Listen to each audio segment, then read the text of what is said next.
নতুন সামরিক জোটে কি যোগ দেবে বাংলাদেশ? মধ্যপ্রাচ্য থেকে দক্ষিণ এশিয়া বিশ্ব রাজনীতির মানচিত্রে তৈরি হচ্ছে নতুন এক শক্তিরক্ষ। সৌদি আরব, তুরস্ক ও পাকিস্তানকে ঘিরে সামনে এসেছে একটি নতুন যৌথ প্রতিরক্ষা কাঠামোর আলোচনা, যাকে বলা হচ্ছে মক্কা জয়েন্ট ডিফেন্স এগ্রিমেন্ট বা মক্কা প্যাক্ট। কিন্তু এই গল্প শুধু 3 দেশের মধ্যে সীমাবদ্ধ নয়। বাংলাদেশের নামও এই মক্কা চুক্তির আলোচনায় এসেছে। প্রশ্ন হচ্ছে, বাংলাদেশ কি ভবিষ্যতে এই ধরনের কোনো কৌশলগত বা প্রতিরক্ষা জোটে যুক্ত হতে পারে? এতে বাংলাদেশের কি লাভ হতে পারে, ঝুঁকি বা কোথায়? আর ঢাকা যদি ইসলামাবাদ, আঙ্কারা ও রিয়াদের সঙ্গে নতুন কৌশলগত সম্পর্কে এগোয়, তাহলে ভারতের জন্য এর অর্থ কি দাঁড়াবে? প্রিয় দর্শক, আজকের এক্সপ্লেনারে আমরা জানব নতুন সামরিক এই জোটে বাংলাদেশ যোগ দেওয়ার সমীকরণ এবং কেন এই জোটের প্রয়োজন দেখা দিচ্ছে এবং বাংলাদেশের জন্য এটি কতটা গুরুত্বপূর্ণ। এবং তারেক রহমান সরকার এই জোটে যোগ দেওয়ার বিষয় নিয়ে সবশেষ খবরাখবর আপনাদের সামনে তুলে আনার চেষ্টা করব। আশা করি পুরো আয়োজনই সাথেই থাকবেন।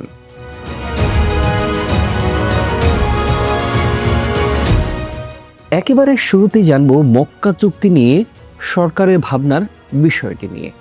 পররাষ্ট্র প্রতিমন্ত্রী শামা ওবায়েদ এরই মধ্যে খোলাসা করেছেন, কোন দেশ কি বলল তা দেখার বিষয় নয়, বরং বাংলাদেশের স্বার্থ রক্ষা করে মক্কা যৌথ প্রতিরক্ষা চুক্তির বিষয়ে সিদ্ধান্ত নেবে সরকার। সামরিক এই জোট নিয়ে ভারতের অস্বস্তি প্রসঙ্গে এই মন্তব্য করেছেন তিনি।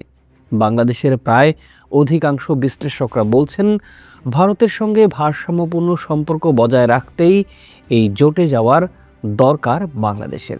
এতে বৈশ্বিকভাবেও ঢাকার গুরুত্ব বাড়বে। বিশ্ব এখন দ্রুত বদলে যাচ্ছে। যুক্তরাষ্ট্র, চীন ও রাশিয়ার মধ্যে প্রতিযোগিতা বাড়ছে।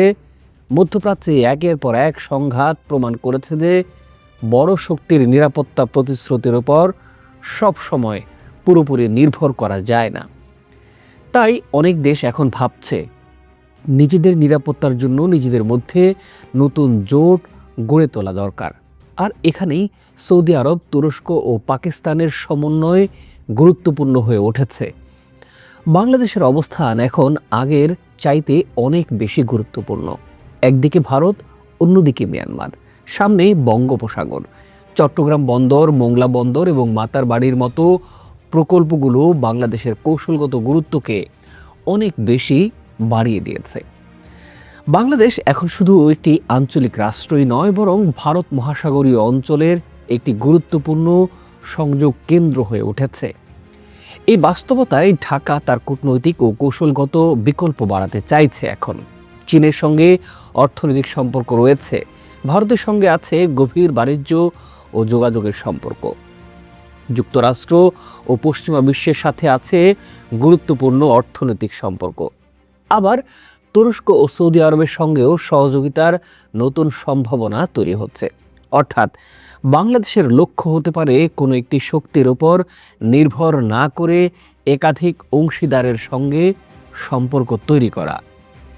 বাংলাদেশ যদি এই চুক্তিতে যোগ দেয়, তাহলে কী ধরনের সম্ভাবনা বা সুযোগ তৈরি হতে পারে?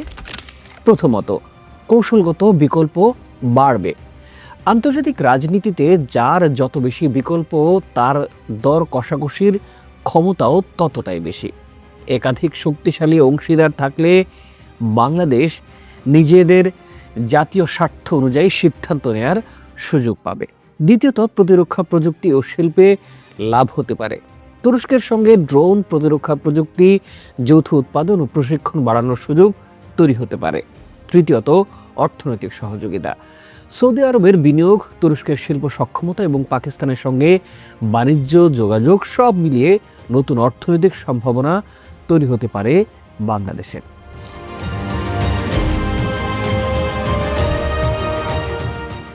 প্রিয় দর্শক, এই বিষয়টা নিয়ে আসলে ঝুঁকিও আছে। সবচেয়ে বড় ঝুঁকিটা হলো সামরিক জোটে যোগ দিলে বাংলাদেশ কোনো আঞ্চলিক সংঘাতের মধ্যে জড়িয়ে পড়তে পারে কিনা। বাংলাদেশের পররাষ্ট্রনীতির একটা বড় শক্তি হলো ভারসাম্য। চীন, ভারত, যুক্তরাষ্ট্র, ইউরোপ ও মধ্যপ্রাচ্য এই সব পক্ষের সঙ্গে সম্পর্ক বজায় রাখা। কিন্তু একটা নির্দিষ্ট সামরিক জোটে যোগ দিলে সেই ভারসাম্য কঠিন হয়ে যেতে পারে। তাই বাংলাদেশের জন্য সবচেয়ে গুরুত্বপূর্ণ প্রশ্ন হবে, এই জোটে যোগ দিলেও দেশের স্বাধীন পররাষ্ট্রনীতি ও সার্বভৌম সিদ্ধান্ত গ্রহণের ক্ষমতা কতটা অক্ষুণ্ণ থাকবে।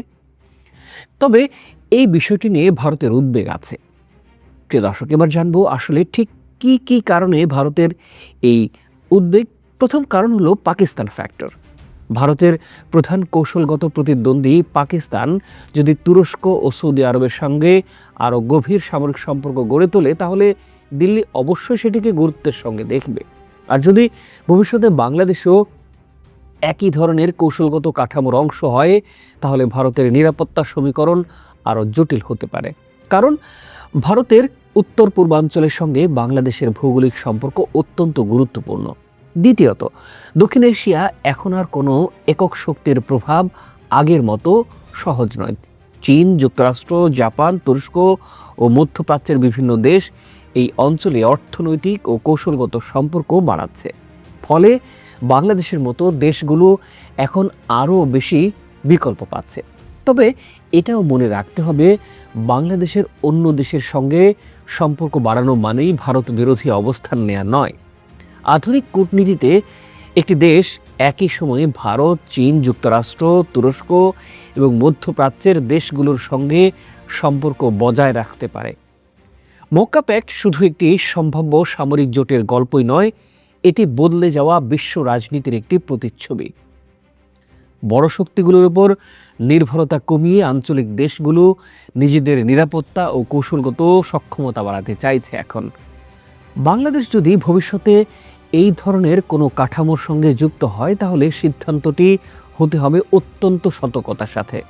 আবেগ দিয়ে নয়, কোনো দেশকে খুশি করার জন্যও নয়, বরং বাংলাদেশের দীর্ঘমেয়াদী জাতীয় স্বার্থ বিবেচনা করে এটি করতে হবে। কারণ আসল প্রশ্ন শুধু বাংলাদেশ যোগ দেবে কি দেবে না সেটি নয়। আসল প্রশ্ন হলো, কি শর্তে এই মক্কা চুক্তিতে যোগ দেবে বাংলাদেশ? বাংলাদেশের লাভ কি হবে?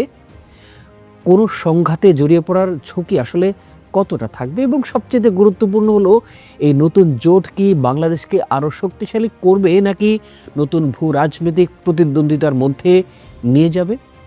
আগামী দিনের ঘটনাই হয়তো বলে দেবে, মধ্যপ্রাচ্য থেকে দক্ষিণ এশিয়া পর্যন্ত সত্যি কি তৈরি হচ্ছে নতুন এক অক্ষশক্তির। প্রিয় দর্শক, এই বিষয়টি নিয়ে আপনার মূল্যবান মতামত জানতে চাই আমরা। আশা করি আপনার মতামত জানাতে পারেন আমাদের। আজ পর্যন্ত ভালো থাকুন, সুস্থ থাকুন। দেখা হবে পরের পর্বে।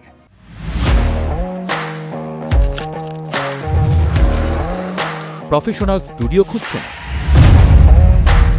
ঢাকার প্রাইম লোকেশন নয়াপল্টনে দেশ সমাচার স্টুডিও আপনার কন্টেন্ট প্রোডাকশনের নির্ভরযোগ্য ঠিকানা। এখানে পাবেন 4K ক্যামেরায় মাল্টি অ্যাঙ্গেল রেকর্ডিং, আছে গ্রিন ও ব্ল্যাক স্ক্রিন সেটআপ, উন্নত মানের মাইক্রোফোন ও sound proof voice over booth. আপনার পছন্দ মতো স্টুডিও ডিজাইন করার সুযোগও থাকছে। Hazrat Shahjalal news content, talk show, interview বা পডকাস্ট যা কিছুই করেন, এখানে পাবেন প্রফেশনাল সেটআপ আর ফুল এডিটিং সাপোর্ট। আপনার চাহিদা অনুযায়ী বুক করতে পারেন আজই। কল কিংবা হোয়াটসঅ্যাপ করুন এই নাম্বারে 017202106557। ভিজিট করুন আমাদের ওয়েবসাইট ও ফেসবুক পেজ।